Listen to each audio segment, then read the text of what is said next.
Hello guys, welcome on your YouTube channel Competeria. Study hard and get success. सभी पढ़ें सभी बढ़ें कि महत्वपूर्ण उद्बोधन के साथ कॉम्पिटेरिया एजुकेशन चैनल शिक्षा के क्षेत्र में नित्य नियमित एक नए आयाम को स्थापित कर रहा है और विद्यार्थियों के लिए question often confuse in the examination hall when you appear in the exam of SSC, triple SB, SSB, UPSC or any state PSC, you think that what is the logic of this question? जब कभी कोई प्रश्न फंस जाता है तो आप इधर उधर देखने लगते, सोचने लगते हैं क्या यार ये प्रश्न मैंने पढ़ा नहीं। ऐसे ही प्रश्नों पर त्वरित रिस्पॉन्स लेकर आया है आपका अपना एजुकेशन चैनल कॉम्पिटेरिया। हमने लेजिस्लेटिव असेंबली और लेजिस्लेटिव काउंसिल के बारे में काफ़ी ब्रीफ में चर्चा की। अब आपको बताएंगे लेखानुदान, प्रत्यानुदान और उपवादानुदान क्या है। देखिए, लेखानुदान जो है आर्टिकल संविधान के अनुच्छेद 116 के तहत, संविधान का अनुच्छेद 116 क्या कहता है? संविधान का अनुच्छेद 116 कहता है कि लेखानुदान, प्रत्यानुदान तथा अपवादानुदान और संचित निधि से धन निकालने। जब हमारी संचित निधि के बारे में मैंने आपको पढ़ाया था, राज्य की संचित निधि से धन निकालने का प्रावधान किया गया है हमारे इंडियन कॉन्स्टिट्यूशन के आर्टिकल 116 में। और लेखानुदान की अग्रिम व्यवस्था, वोट्स ऑन अकाउंट। लेखानुदान को क्या बोलते हैं? Votes on account. संचित निधि से धन निकालने के लिए विनियोग विधेयक का पारित होना आवश्यक है। अनुच्छेद 114 बोलता है संचित निधि से धन निकालने के लिए विनियोग का पारित होना आवश्यक है। यदि किसी कारणवश किसी वित्तीय वर्ष के किसी भाग के लिए अनुमानित व्यय हेतु विनियोग विधेयक पारित करना संभव न हो तो लोकसभा ऐसे वित्तीय वर्ष के किसी भाग के लिए अग्रिम अनुदान भारत की संचित निधि से दे सकती है। और लेखानुदान संघ सरकार को एक निश्चित अवधि के लिए भारत की संचित निधि से धन निकालने की अनुमति प्रदान करता है। वोट्स ऑन अकाउंट, इस तरह की पावर्स हैं और ऐसी अनुमति यह प्रदान करता है संघ सरकार को। इसे लेखानुदान कहा जाता है। इस तरह के अनुदान को क्या बोलते हैं? लेखानुदान।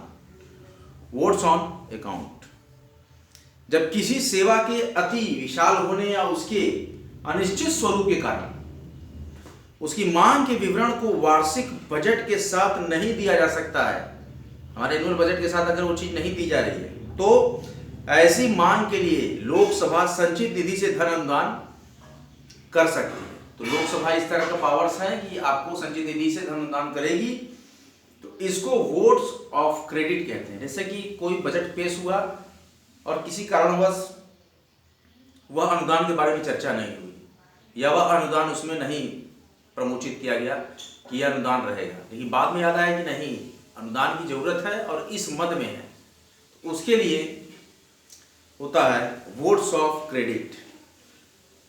कि जब सेवा के अति विशाल या उसके अनिश्चित स्वरूप के कारण उसकी मांग के विवरण को वार्षिक बजट के साथ नहीं दिया जा सकता है, ऐसी मांग के लिए लोकसभा संचित निधि से धन अनुदान कर सकती है और इसी को बोलते हैं प्रत्यानुदान।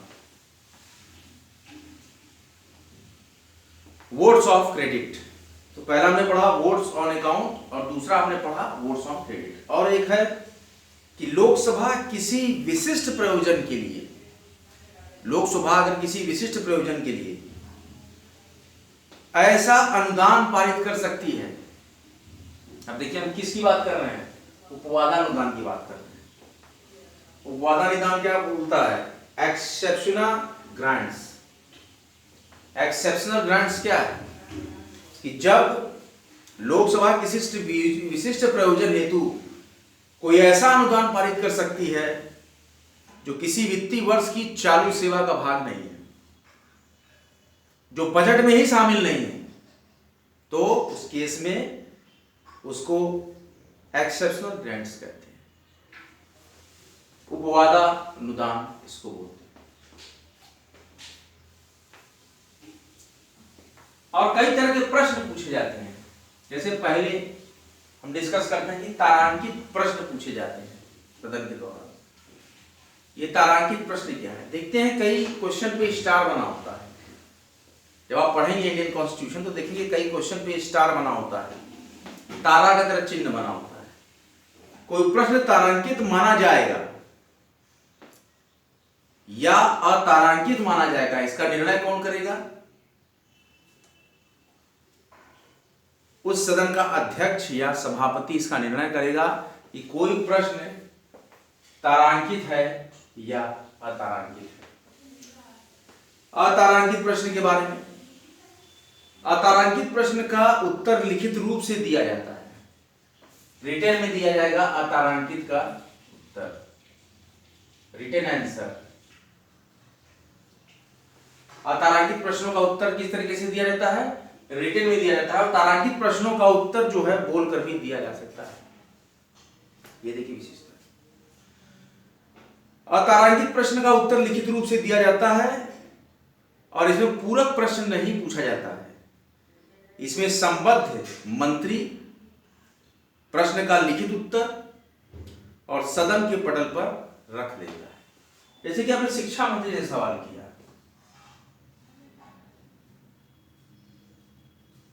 प्राइमरी टीचर की भर्ती क्यों नहीं हो रही है? बहुत ही पॉपुलर चल रहा है इसमें। तो शिक्षा मंत्री ने जवाब दिया था, उत्तर प्रदेश के शिक्षा मंत्री ने भी, आपने देखा होगा, लेटेस्ट मामला है।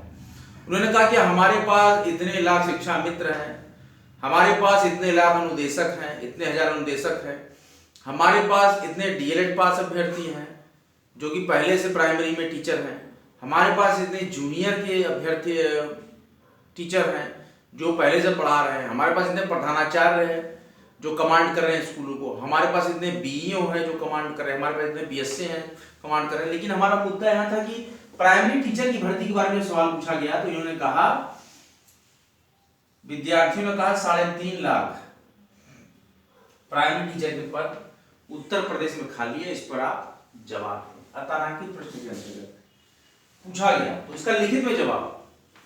संबंधित मंत्री ने कहा, अगर तारांकित के भी पक्ष में लीजिए या अतारांकित के, तो संबंधित मंत्री ने कहा जो संबद्ध है उस विषय से वो मंत्री अपना जवाब देंगे। किस रूप में देंगे? लिखित उत्तर सदन के पटल पर देंगे, लिखित उत्तर देंगे। मान लीजिए सदन चल रहा है, प्रश्न कर दिया तो उसी दिन या तो उपलब्ध कराएंगे या अगली मीटिंग में सदन के लिखित रूप में उत्तर को बताएंगे कि हमारे यहाँ जो 3.5 लाख टीचरों की कमी है, इसमें से हमने 1.5 लाख या 2 लाख शिक्षा मित्र की भर्ती कर दी, ऐसा कहा था उत्तर प्रदेश के शिक्षा मंत्री ने। और फिर हमने 1 लाख अनुदेशक की भर्ती कर दी और हमारे पास पहले से कार्यरत प्राइमरी टीचर्स हैं। कुल मिला के हमारा 3.5 लाख का जो आंकड़ा आप बता रहे हो कैंडिडेट, ये जो खाली है पद, उन्होंने गिना दिया कि ये पद खाली नहीं है, ये सारे पदों पे हम भर्तियां पहले ही कर चुके हैं। ये अतारांकित प्रश्न के अंतर्गत बताया हमारे उत्तर प्रदेश के शिक्षा मंत्री ने कि ये जवाब था। तो ये जो प्रश्न का हम उदाहरण बताया है, इसी तरह से तारांकित और अतारांकित प्रश्न पूछे जाते हैं सदन में, विधानसभा में। तो उत्तर प्रदेश की विधानसभा में विपक्ष द्वारा एक क्वेश्चन पूछा गया था, तो इसका हमारे राज्य के शिक्षा मंत्री ने बड़े ही कुशलता पूर्वक और चातुर्य पूर्वक जवाब दिया था। तो यही है अतारांकित प्रश्न, लिखित रूप से बताएंगे और सदन के पटल पर उनके समक्ष रखेंगे हमारे संबंधित मंत्री। जो प्रश्न आप पूछेंगे, जिस विभाग का रहेगा, जो उत्तरदायित्व जिसका रहेगा, वो मंत्री उस प्रश्न का उत्तर सदन के पटल पर लिखित रूप में उपलब्ध कराएंगे। तो ये हो गया अतारांकित, जिसको कि रिटन आंसर मिलता है इसमें। अल्प सूचना प्रश्न हम पढ़ रहे हैं, Indian constitution, Indian polity for PSC aspirants, UPSC aspirants, SSC aspirants, all one day and mains examination aspirants. हम हर विषय पर चर्चा परिचर्चा करेंगे, देखेंगे कहां कहां तक क्वेश्चन निकल सकते हैं, कौन कौन से प्रश्न आ सकते हैं। मुझे भली बात मालूम है कहां कहां से प्रश्न पूछे जा सकते हैं। मैं उन्हीं टॉपिक्स को उठाऊंगा और उन्हीं इंपॉर्टेंट टॉपिक्स पे जो ज्यादा कंफ्यूजनल है उसमें से एक एक नंबर के प्रश्न, दो दो नंबर के प्रश्न मैं निकालूंगा, ऑब्जेक्टिव प्रश्न निकालूंगा कि किस प्रकार से तारांकित से प्रश्न आए हैं, किस प्रकार से अतारांकित से प्रश्न आए हैं। एक प्रश्न यही बनता है कि किस प्रारूप में उत्तर मिलता है, तो लिखित प्रारूप में तारांकित प्रश्नों का उत्तर संबद्ध मंत्री द्वारा लोग अपने सदन के पटल पर प्रस्तुत किया जाता है। अल्प सूचना प्रश्न क्या है? अल्प सूचना प्रश्न, जैसा कि नाम से ही प्रदर्शित है, अल्प सूचना, कम सूचना मिली है उसको। तो साधारण प्रश्न के लिए निर्धारित 10 दिन की अवधि के बजाय, साधारण प्रश्न में निर्धारित जो 10 दिन की अवधि है उसके बजाय अगर कम समय की सूचना पर किया जाता है, जैसे 10 दिन का समय दिया गया,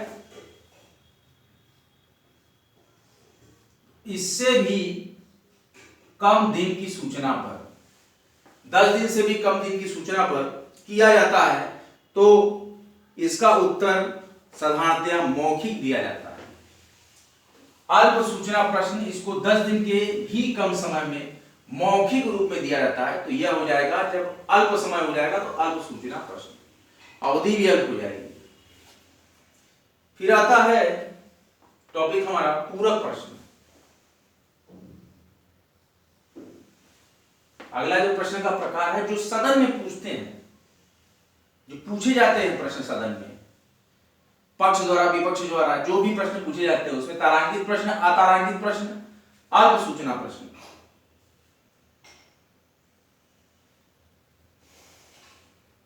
जो अध्यक्ष सभापति कहेंगे कि यह प्रश्न लिया जा सकता है, उसको स्टैटिक मार्क द्वारा एनरोल किया जाता है, तो ये तारा जैसा निशान, तो उसको तारांकित प्रश्न, यही है सेंस तारांकित का।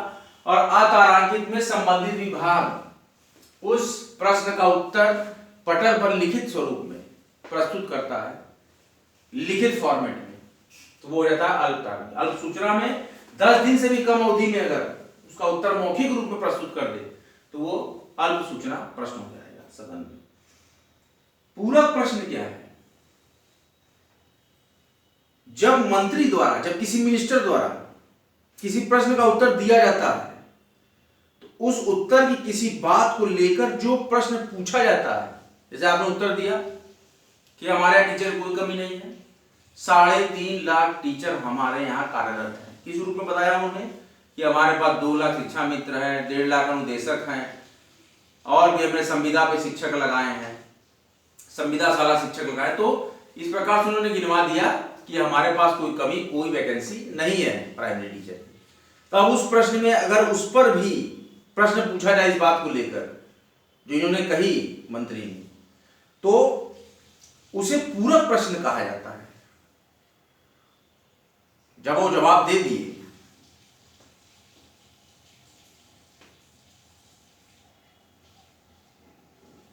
तो उससे भी हम प्रश्न जब निकालेंगे, उस प्रश्न को बोलेंगे पूरक प्रश्न। क्या क्या विशेषता होगी इसकी?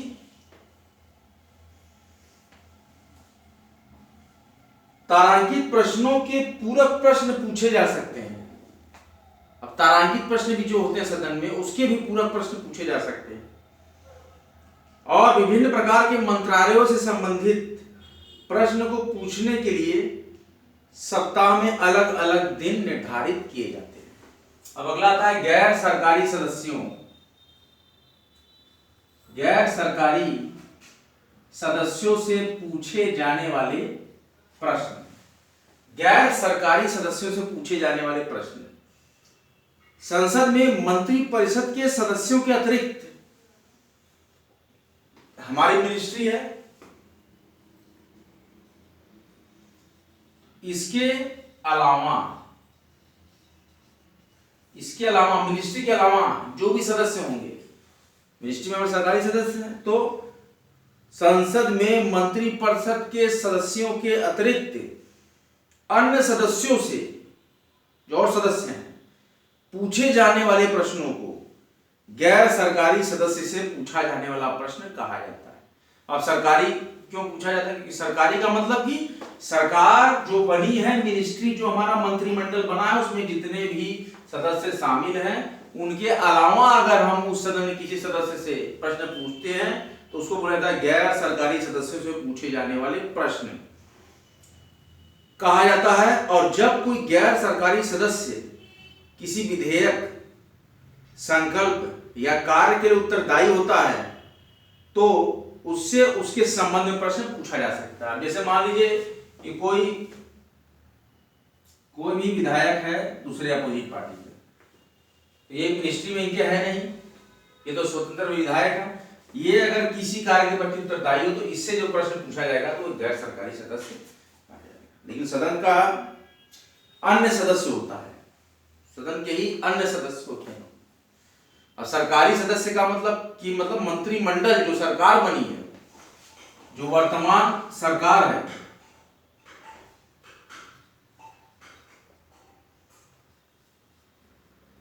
उसमें जो ये मिनिस्ट्री में सदस्य हैं इनसे पूछा जाएगा तो सरकारी सदस्य से पूछे जाने प्रश्न। लेकिन अगर इनसे नहीं पूछा जाएगा, अन्य किसी सदस्य से पूछ लिया जाएगा जो मंत्रालय में न हो, तो उसको बोलेंगे गैर सरकारी सदस्यों से पूछे जाने वाले प्रश्न। देखिए ऐसे ऐसे ही क्वेश्चंस इसी में से टॉपिक में से आपको दे देगा लेजिस्लेटिव असेंबली के, भारतीय संविधान के। तो ये काफी गहराई से टॉपिक को हमने डिस्कस किया। जब आप एनसीईआरटी रीड करेंगे, point two point NCERT notes बनाएंगे, तो भी आप ऐसे ही प्रश्न बनाएंगे। मुझे पूरा विश्वास है कि आप इन प्रश्नों को खोजेंगे और निकालेंगे। तो मैंने भी ऐसे प्रश्नों को खोजा और निकाला और देखा कि ऐसे ऐसे टॉपिक को मैं पढ़ाऊं कि जहां से डायरेक्ट प्रश्न मिल जाए। कम समय है और परीक्षाएं भी नजदीक हैं, एमपीपीसीएस के अभ्यर्थी लग चुके हैं तैयारी में और उन्होंने फॉर्म भर लिया होगा। एमपी में 48-49 विभाग प्रकार की वैकेंसीज आई हैं। अगर आप एमपी में भी फॉर्म भरने के इच्छुक हो तो पटवारी, उपसमूह अधिकारी, ये अधिकारी, वो अधिकारी, तमाम प्रकार के पद, forest guard, jail warder, deputy jailer, काफी ज्यादा वैकेंसीज एमपी में निकली हैं। और सबकी फॉर्म डेडलाइन आगे फरवरी में, कोई मार्च में, कोई अप्रैल तक, मई तक भी है। कुछ फॉर्म निकले भी नहीं, लेकिन नोटिफिकेशन जारी कर दिए गए हैं एमपी सरकार द्वारा। मुझे लगता है तकरीबन 48 वैकेंसीज लगातार एमपी में आ चुकी हैं। एमपी सेट का फॉर्म आ गया है, एमपी असिस्टेंट प्रोफेसर के भी फॉर्म आ गए हैं। और एक जरूरी सूचना कि एमपी सेट कराने के बाद ही एमपी असिस्टेंट प्रोफेसर के फॉर्म की डेडलाइंस बंद की जाएंगी। एमपी सेट कराने के बाद और प्रमाण पत्र लेने के बाद ही एमपी सेट पे ही अप्लाई करेंगे अभ्यर्थी एमपी असिस्टेंट प्रोफेसर के लिए। जो भी नहीं पा पाए हैं नेट और जेआरएफ जैसी डिग्रियां, या जो एमपी सेट क्वालिफाई पहले नहीं है, उनके लिए भी बताया है सरकार ने, मध्य प्रदेश सरकार ने, कि एमपी सेट में भी आप हम इस तरीके से भर्ती करेंगे कि आपका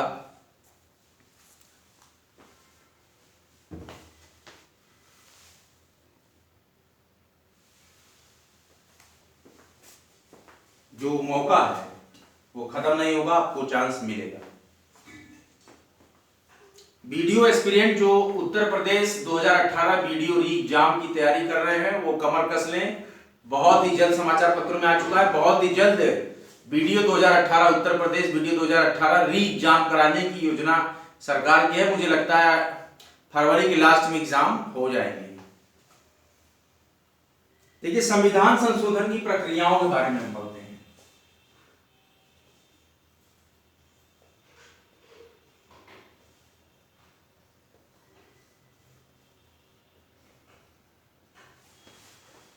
संविधान संशोधन की प्रक्रिया में सबसे पहला 3 प्रकार से संविधान में संशोधन किया जा सकता है। कितने प्रकार से? 3 प्रकार से संविधान में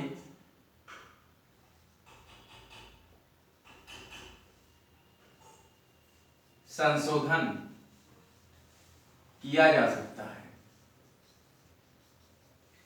3 प्रकार से संविधान में संशोधन किया जा सकता है। सबसे पहला जो टॉपिक है साधारण बहुमत द्वारा संशोधन। साधारण बहुमत,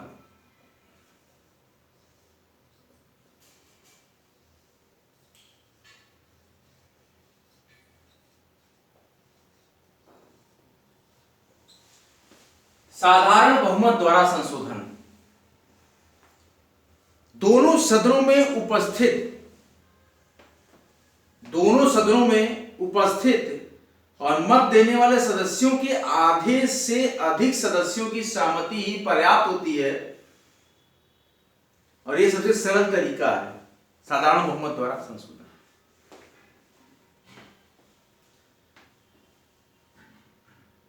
दोनों सदनों के उपस्थित और मत देने वाले सदस्यों के आधे से अधिक सदस्यों की सहमति ही पर्याप्त है, और यह सबसे सरल प्रक्रिया है संशोधन करने की संविधान में साधारण बहुमत द्वारा संशोधन।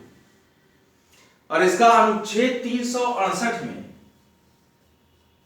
आर्टिकल 368 में इसके बारे में बताया गया है कि साधारण बहुमत द्वारा संविधान संशोधन कैसे किया जाता है। भारतीय संविधान के अनुच्छेद 368 में नहीं माना जाता है इसको, और इसके द्वारा संविधान में कुछ उपबंधों में परिवर्तन किया जाता है। आर्टिकल 368 इसको नहीं मानता है, कुछ उपबंधों में परिवर्तन करता है, जैसे कि article 2, article 3, article 4, article 75, article 97, article 105(3), 105 की धारा 3, आर्टिकल 106, यह अपवाद याद कर लीजिए, ये इस पे नहीं काम करेगा संविधान संशोधन। आर्टिकल 125 और आर्टिकल 148 इत्यादि, इन पर ये साधारण बहुमत की प्रक्रिया, साधारण बहुमत द्वारा संविधान संशोधन की प्रक्रिया अनुच्छेद 368 के अंतर्गत इन सभी आर्टिकल्स पर नहीं कार्य करेगी। अब देखिए, 3 प्रकार है संविधान संशोधन के। पहले प्रकार साधारण बहुमत द्वारा संशोधन की सम्मिलित पूरे जो मत दे रहे सदस्य उसके आधे से अधिक। फिर विशेष बहुमत द्वारा संशोधन करते हैं। पहले संशोधन में कुछ खामियां हैं कि फलाना फलाना आर्टिकल जो मैंने बताया है, इन आर्टिकल में संशोधन आप अनुच्छेद 368 के अंतर्गत नहीं कर सकते। दूसरी जो प्रक्रिया है संविधान संशोधन की, 3 प्रकार से संविधान संशोधन किया जाता है भारतीय संविधान का।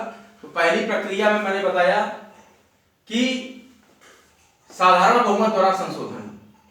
अब दूसरे में मैं बता रहा हूं विशेष बहुमत द्वारा संशोधन। क्या कुछ है इसमें, देखते हैं।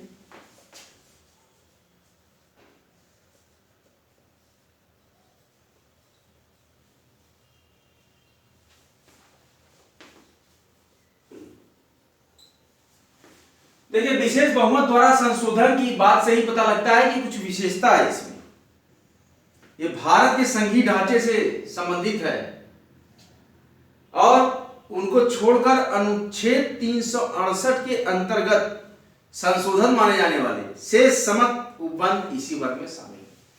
मतलब कि जो मैंने बताया कि आर्टिकल 368 के तहत जिन जिन आर्टिकल्स में, जिन जिन उपबंधों में संशोधन नहीं किया जा सकता था जिस अनुच्छेदों में, उन सभी अनुच्छेदों में, अनुच्छेद 2, अनुच्छेद 3, अनुच्छेद 4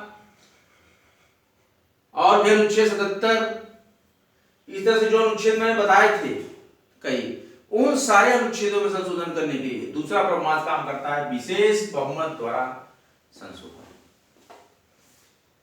जिनका संबंध भारत के संघीय ढांचे से है, और उन्हें छोड़कर अनुच्छेद 368 के अंतर्गत संशोधन माने जाने वाले से समस्त उपबंध इस विशेष बहुमत द्वारा संशोधन में शामिल है। आर्टिकल 368 के अंतर्गत विधेयक को सदन की कुल संख्या का बहुमत हासिल करना पड़ता है। इसके लिए क्या करना होता है, जो विधेयक पास करते हैं कि ये अनुच्छेद में परिवर्तन संशोधन किया जा रहा है, तो उसको प्रत्येक सदन में उस विधेयक को उपस्थित और मतदान करने वाले सदस्यों में से कम 2/3 का समर्थन प्राप्त होना चाहिए। मतलब कि इसमें तो हमें साधारण में तो आधे से ज्यादा चाहिए था, लेकिन जब विशेष बहुमत द्वारा संशोधन करेंगे तो उस केस में हमको 2/3, कम से कम 2/3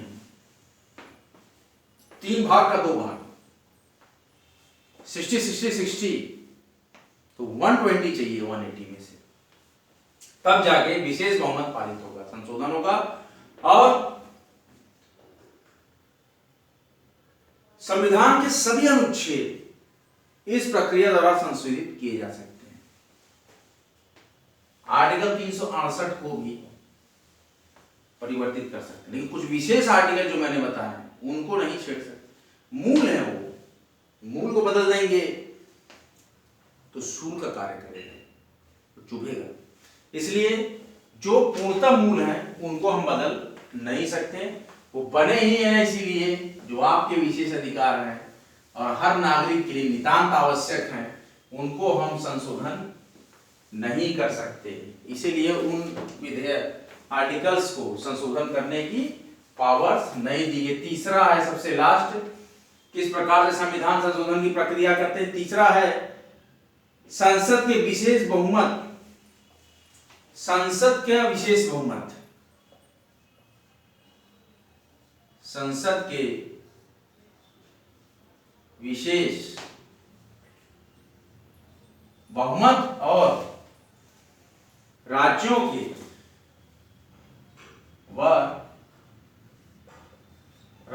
के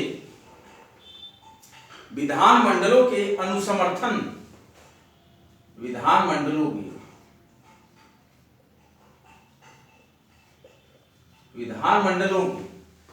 संसद के विशेष बहुमत और राज्यों के विधानमंडलों के अनुसमर्थन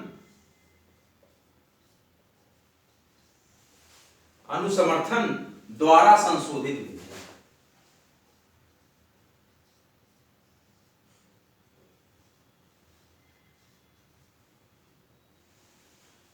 संसद के विशेष बहुमत और राज्यों के विधानमंडलों के अनुसमर्थन द्वारा संशोधित संविधान संशोधन, ये संघात्मक ढांचे से संबंधित है।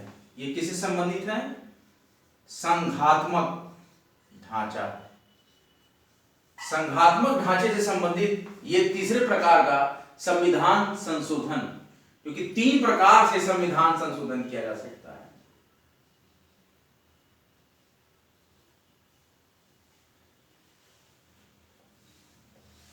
तीन प्रकार से संविधान संशोधन किया जा सकता है, और तीसरा है संसद के विशेष बहुमत और राज्यों के विधानमंडल के अनुसमर्थन द्वारा संशोधित, और यह संघात्मक ढांचे में भी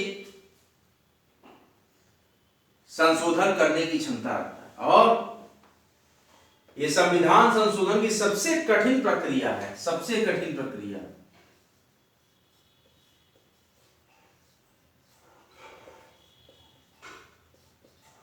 क्योंकि इसमें राज्यों के विधानमंडलों के अनुसमर्थन की बात की जा रही है कि केवल संसद या कोई एक पार्टी पावर में है, केंद्र पावर में है, और संसद से अगर पास करा लिया, ज्यादा से ज्यादा उसके पास एमपी हैं, उससे भी नहीं, लेकिन राज्यों के विधानमंडल के सारे देश के सभी राज्यों के विधानमंडल, जहां जहां विधानमंडल है, वो सारे विधानमंडल के अनुसमर्थन और देश की संसद के समर्थन के बाद जो संशोधन होता है, सबसे कठिन प्रक्रिया होती है। सबको संतुष्ट करने के बाद, सबसे राय विचार करने के बाद इस प्रकार का संविधान संशोधन, जो कठिन से कठिन संविधान संशोधन प्रक्रिया है, इसी प्रक्रिया के अंतर्गत होती है। अनुच्छेद 368(2) संविधान का अनुच्छेद 368(2), संविधान का अनुच्छेद 368(2), इसे दोनों सदनों के विशेष बहुमत द्वारा, दोनों सदनों के, लोकसभा राज्यसभा, दोनों सदनों के विशेष बहुमत द्वारा पारित किया जाना अनिवार्य है, और कम से कम आधे राज्यों के विधानमंडलों द्वारा इस आशा का संकल्प पारित करके उसे अनुसमर्थन दिए जाने की, यही बात मैं कर रहा हूं, राज्यों के विधानमंडलों के अनुसमर्थन, कम से कम आधे राज्य, भारत के आधे राज्यों के विधानमंडलों के अनुसमर्थन, और संसद के दोनों सदन, लोकसभा और राज्यसभा, इनके अनुसमर्थन द्वारा इसको पारित किया जाना अनिवार्य है, और इस आशय का संकल्प पारित करके, और इस आशय का संकल्प पारित करते हैं, उसे अनुसमर्थन दिए जाने से है। किस प्रकार का समर्थन है? आपके संसद के दोनों सदन, लोकसभा एवं राज्यसभा, और उसके विशेष बहुमत, लोकसभा और राज्यसभा के विशेष बहुमत, और राज्यों के विधानमंडलों के, कितने राज्यों के? कम से कम आधे राज्य, कम से कम देश के आधे राज्यों के विधानमंडलों के अनुसमर्थन द्वारा संशोधित, समर्थन द्वारा ही आर्टिकल 368(2) के अंतर्गत ये संवैधानिक ढांचा, संघात्मक ढांचे में परिवर्तन करने के लिए इस प्रकार के प्रक्रिया की हमको आवश्यकता पड़ती है। और यही है विशेष बहुमत द्वारा संविधान संशोधन की प्रक्रिया, जिसमें कि संसद एवं राज्यों के विधानमंडलों के अनुसमर्थन द्वारा संशोधित प्रक्रिया। यही है तीसरा पॉइंट कि जब 3 प्रकार से संविधान संशोधन किया जा सकता है: साधारण विधेयक द्वारा, विशेष बहुमत द्वारा, और संसद के विशेष बहुमत और राज्यों के विधानमंडलों के अनुसमर्थन द्वारा संशोधित, जिसमें कि राज्यों के विधानमंडलों की बात करें तो कम से कम देश के आधे राज्यों के विधानमंडलों की अनुमति, अनुसमर्थन, और संसद के दोनों सदनों के अनुसमर्थन के बाद ही यह इस प्रकार का हम संवैधानिक संशोधन प्रस्तुत कर सकते हैं। जैसे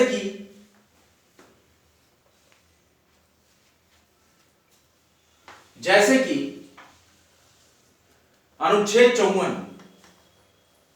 कहां हुआ है परिवर्तन? अनुच्छेद 54, 55, 73। लेकिन इसके लिए क्या करना होगा? फिर से मैं रिमाइंड कर रहा हूं, संसद के दोनों सदनों के बहुमत और भारत के आधे राज्यों के विधानमंडलों के अनुसमर्थन के द्वारा ही संशोधन होता है, जिसमें कि हमने किया था आर्टिकल 368(2) के अंतर्गत।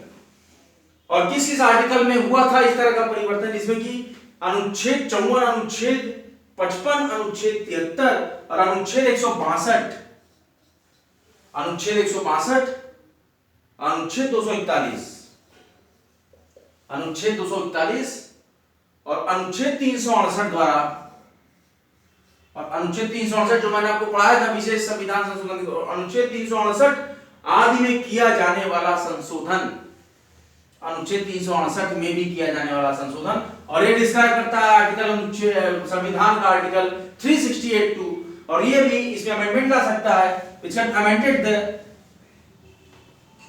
given articles 54, 55, 73, 162, 241 and also 368. It has powers, but where the powers makes?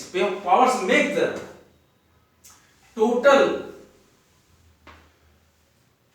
majority of the part of the Indian Parliament and minimum half legislative council support of your country. तो इस प्रकार से आधे राज्यों के विधानमंडलों के अनुसमर्थन और संसद के दोनों सदनों के अनुसमर्थन और बहुमत द्वारा प्रस्तावित यह संशोधन कहलाता है। इसमें आर्टिकल 368(2) के तहत बताया गया है, और इसमें जो अमेंडमेंट किया गया है 368 में भी किया गया, 241 में किया गया, 162 में किया गया, 73 में किया गया, 55 में किया गया, 54 में किया गया। फॉर एग्जांपल सारे अनुच्छेदों परिवर्तन आप इस प्रकार के संसद के विशेष बहुमत और राज्यों के विधानमंडलों के अनुसमर्थन द्वारा संशोधित संविधान संशोधन विधेयक के अंतर्गत आप इसको पढ़ सकते हैं। ये तीसरे नंबर की प्रॉपर्टी थी कि 3 प्रकार से संविधान संशोधन किया जा सकता है। सबसे जटिल प्रक्रिया है, सबसे कठिन प्रक्रिया है संविधान संशोधन की, सबसे कठिन प्रक्रिया। इसमें पूरे देश के आधे विधानमंडलों के, आधे राज्यों के विधानमंडलों के अनुसमर्थन और संसद के दोनों सदनों के अनुसमर्थन के उपरांत ही इस प्रकार का संविधान संशोधन आपके प्रारंभ में आएगा। आज का लेक्चर संविधान संशोधन प्रक्रिया एवं तारांकित प्रश्न, अतारांकित प्रश्न, अल्प सूचना प्रश्न और गैर सरकारी सदस्यों द्वारा पूछे जाने वाले प्रश्न का यह महत्वपूर्ण लेक्चर आपको कैसा लगा, ये जरूर कमेंट बॉक्स में कमेंट कीजिएगा। वीडियो अगर अच्छा लगे वीडियो को लाइक कीजिएगा। और शेयर कीजिएगा, चैनल को सब्सक्राइब करिएगा। कॉम्टेरिया फैमिली को कॉम्टेरिया एजुकेशन चैनल की तरफ से मकर संक्रांति की हार्दिक शुभकामनाएं। पढ़ते रहें, बढ़ते रहें, स्टडी हार्ड, गेट सक्सेस। जय हिंद, जय भारत। मिलते हैं अगले एक महत्वपूर्ण लेक्चर के साथ आपके समक्ष। तब तक के लिए आप पढ़ते रहें और बढ़ते रहें।